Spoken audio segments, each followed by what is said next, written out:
Welcome to another edition of the Field of 68 Off-Season Grades. We are going out to the Little Apple, where big things happened this past year. Because this man stepped into the job at Kansas State and went from being at the bottom of the barrel in the Big 12 preseason poll to stealing the show in March with Marquise Noel. Jerome Tang, his Kansas State Wildcats. John Fanta, Rob Doster with you. All right, Rob. Jerome Tang enters year two. We saw him at Peach Jam. He ran 4 deep with his staff. He was busy. He was revving up. His energy is nonstop. We know all those things. What do you make of the state of this program under him, and what are you looking forward to? Well, first and foremost, he fell for the prank where we pretended to fire you on April Fool's Day and didn't realize it for a week that we didn't actually fire you on April Fool's Day. So, going to be kind of hard to trust his judgment. I'm just kidding. I love Tang. I love his energy. I love that whole staff. They're all just incredibly nice, laid back, down to earth dudes that you would want to hang out with. In terms of their offseason, look, let's call it like it is.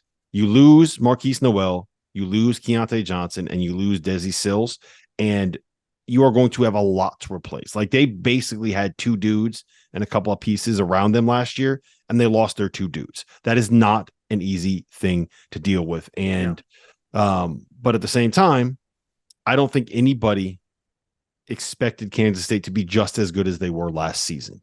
And I mean, look, both of us were in on them in the preseason. I know they were picked last in the Big 12. I had them as a tournament team heading into the season. I think you did as well. And I don't no one could have predicted what they turned into.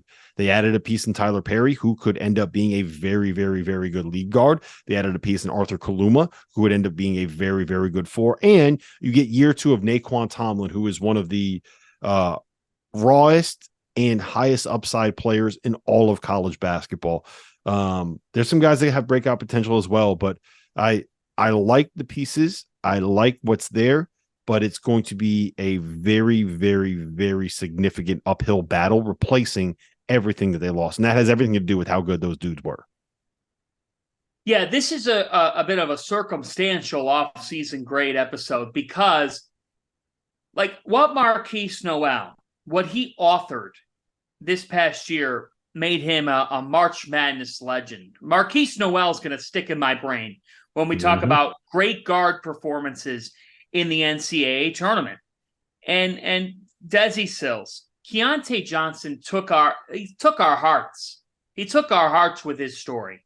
And just he made you feel good about college basketball. They were the feel-good story among many, but they were a great feel-good story. So you can't possibly be what you were last year. I'm just going to lay it out there. I don't think that and maybe you'll disagree with me. I don't think that Kansas State, that the expectations going in now the expectation from the outside looking in. This is the way that I would phrase it, Fanta. This is the way that I would phrase it. They are the same program, but this is a different team. It's a completely different team. That's the way that you got to look at it. Different team with new look backcourt. They bring in Tyler Perry from North Texas. They bring in Arthur Kaluma from Creighton. In terms of the portal, getting Kaluma, a guy who tested the NBA draft waters, is a stretch forward who can make plays off the dribble, who can make shots. That was a big-time addition here, a later addition for Tang and staff. Yeah, I really like Tyler Perry. I think that he is one of the more underrated point guards in college basketball. He put up really impressive numbers playing for a North Texas team that was Virginia-esque in terms of the style and defense, slow pace, possession by possession. And Kaluma is absurdly talented. He hasn't quite put it all together yet. I think that he is an adequate replacement for Keontae Johnson in terms of the role he'll be asked to play. But there's an efficiency level that needs to come around with Kaluma still. That if it had happened this past season, Kaluma would be playing in the NBA Summer League right now, right? So that's the kind of talent he has. He's got to put all the pieces together. I think you'd say the same thing about Nae'Qwan Tomlin, who I would put him in the same conversation of important pieces from the offseason for this discussion because you didn't lose him. He's a guy that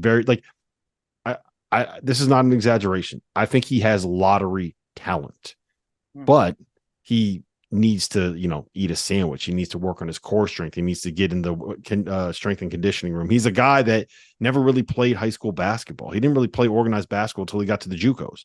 So he'll get there eventually. I think that Tang is the right coach for a player like that. And look, he got the absolute best out of Marquise Noel, and I would expect him to do something similar with Tyler Perry. He got the absolute best out of Keontae Johnson, and I think that nae'qwan and Arthur Kaluma should be able to follow in those same footsteps. I like those three pieces for this team.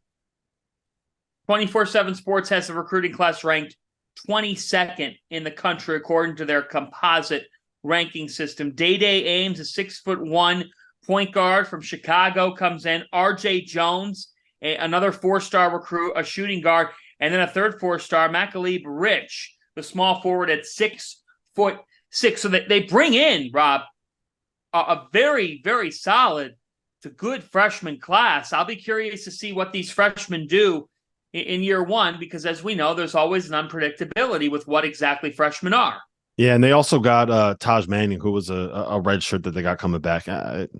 Look, at the end of the day, I don't know if any of those freshmen are going to be guys that come in and have a significant impact, like starter double digits. Just it's hard to do in any league, let alone the Big 12. But I will say this: I think getting Cameron Carter back is a really big thing for Kansas State. I know the staff loves him. I know Tang thinks he has a chance to be a really breakout player.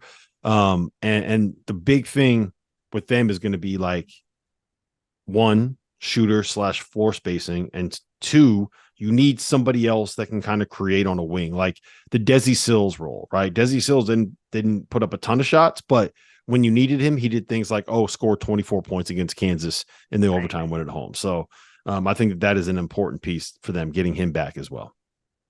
Yeah, and I think if we talk X factors here, were you thinking Cam Carter? Or are you going in a different direction here with Kansas State? To me, the X factor is whether or not Kaluma and Nae'Qwan Tomlin can get to their ceiling, right? Because the one thing about this group is they don't really have like a bulldog five, man. They brought in Jarrell Colbert from LSU, the LSU transfer, right? Yep.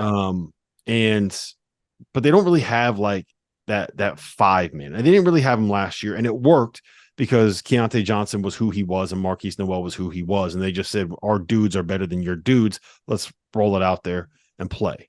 And if they're going to do that again, they need their dudes to be better than your dudes. And Arthur Kaluma and Nae'Qwan Tomlin are good, talented, high upside guys where you're still looking at the upside. Let's turn to expectations for the Wildcats of Kansas State. Where do you stand? This one's a tough one, right? I think that for this Kansas State program with Jerome Tang, I think the expectation should be to be an NCAA tournament team. But I think it is also very important to remember that with what you lost is two guys that were maybe like they were two All-Americans, man. You lost two All-Americans on a team that kind of ran everything through those two All-Americans. Like we mentioned earlier, like this isn't a situation where we're talking about rebuilding pieces in a team. Like you're building a new team. This is the same program, but it's a new team. So I do think that there is going to be a little bit of an element of a learning curve there. As I say that, I have complete faith in Jerome Tang being able to find a way to figure this out, right? Like that's who he is. That's why I was saying like, hey, you know what? If you're not going to hire Rodney Terry, Texas should go out and get this dude. They should go out and hire Jerome Tang. So I think he's going to be able to find a way to make them be good. I think the expectation should be to be a tournament team.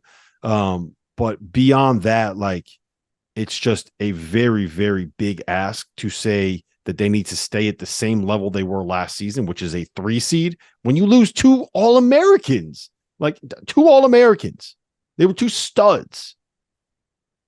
Look, same program. They're going to have an identity. Jerome Tang's the man for the job. It's great for Kansas State. Appreciate that team for what they did, for what they were. Great team. Could another team like that at Kansas State come? Of course. Mm-hmm. Of course. At least at surface level, though, folks. And the hope you always have is, well, look what that team became. At least at surface level, this team doesn't have a Marquise Noel, and they don't have a Keontae Johnson. They've got some good players. Arthur Kaluma on his best day. If he has his best year, he could be an all Big 12 first team selection and be a really, really good player. And he could open up that offense. He could make plays. He's got to become better at shot selection, decision making. But I love that get. And I think Perry, I mean, the ball's going to be in Tyler Perry's hands. I know you like him. He's got to take on that lead role in the backcourt. He's got to be one of those guys. And Cam Carter, I mean, Cam Carter was playing 30 minutes in an Elite Eight game. Of course the coaching staff loves him. But there's some things for this team to figure out. The front court's got some things to figure out. Honest expectation, you figure out a way to make the NCAA tournament. You're not a top 25 team. On paper, you're not a top 25 team. Could we see them ranked in the top 25 at a point this season and it wouldn't surprise me? Of course. You can say that about a bunch of college basketball teams. The expectation is find a way to make the NCAA tournament.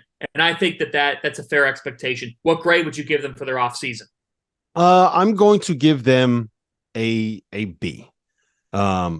You lose Keontae Johnson, who had a chance to come back to school. I understand why Keontae didn't return to school, but he still had a chance to come back, and he didn't return. You get Tyler Perry, who is awesome. If I was Kansas State, the first guy I would have gone after in the portal at the point guard spot would have been Max Abmas. Putting Max Abmas into that Marquise Noel role would have been, to me, a perfect fit. I think getting Arthur Kaluma is good, and getting Nae'Qwan Tomlin back is good. Like, those certainly are not bad things, but you're betting on less proven players than what Keontae Johnson was last season. So they did good. I think they're going to be good, but I don't think that it was the best offseason that you could have had if you were Kansas State. So I like them. I like where their season's headed. I'm going to give them a B. I think based on what they had, based on what they lost, based on the fact they weren't going to get that same type of player to walk through that door, I will give them a B plus, and raise the grade a little bit, because I think that Arthur Kaluma was a terrific late ad. Arthur Kaluma, if he had gone into the transfer portal right away in the cycle, he would have had people in the deli line for him out the door. And he still had interested parties. He did. But when Kaluma withdraws from the draft and then is in the portal, roster construction from other teams was at a different place. Different promises had been made to players. So Kansas State had an open slot. They needed a kid like him, but they got him. And Arthur Kaluma had a couple of terrific programs lined up. Kansas State is now going to be – the thing about Tang is Jerome Tang knows what he wants. He knows how to recruit. He's been around the block countless times. He brings a terrific energy. I like the acquisitions that they did make. I think Tyler Perry could be a big-time Big 12 guard. And I think Cam Carter just scratched the surface. I mean, everything about Carter, when you're a sophomore, and in his freshman year, he played 27 games, but he barely played. He raises his minutes count by 20 minutes a game. That scoring production, I don't think the scoring production has even scratched the surface because of the shot takers he was playing alongside. So part of it is, did you make every great addition in the portal that maybe you wanted to? No. But you bring in a top 25 freshman class, and you got two really, really good transfers, and you got the kid from LSU that redshirted, that I'll be interested to see if he's able to take the next step in Manning. So we'll see here if they can do that. We'll see if Kansas State can take that step, but I'm going to give them Jarrell Cober, rather. I correct myself, Jarrell Cober. We'll see if they can take that next step. I give them a B plus. And if those players can take the next step, one thing's for certain. If you're thinking back-to-back Elite Eights, that's not fair heading into this year. But the point is this. No longer is Kansas State a laughingstock. They're on the national map in college basketball. And if the people in their supporting cast can take that next step, potentially they're a dangerous team that could, if they get in the NCAA tournament, who knows what could happen with a guy like Tang on the sidelines. He's Rob Doster. I'm John Fanta. Thanks for watching another Field of 68 Offseason Grades.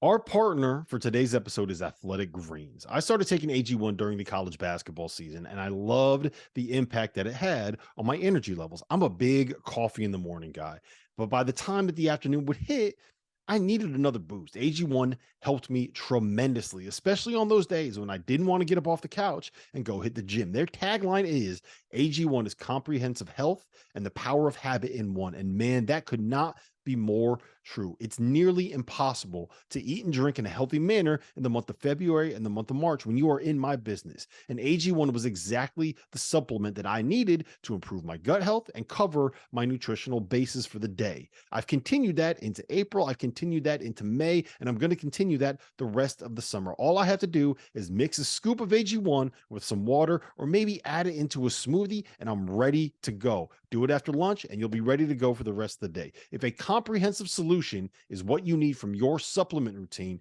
then Athletic Greens is giving you a free 1-year supply of vitamin D and 5 free travel packs with your first purchase. Go to athleticgreens.com/field68. That's field 68 FIELD, the number 6, the number 8, and you can get yours now. So check it out and help support this show.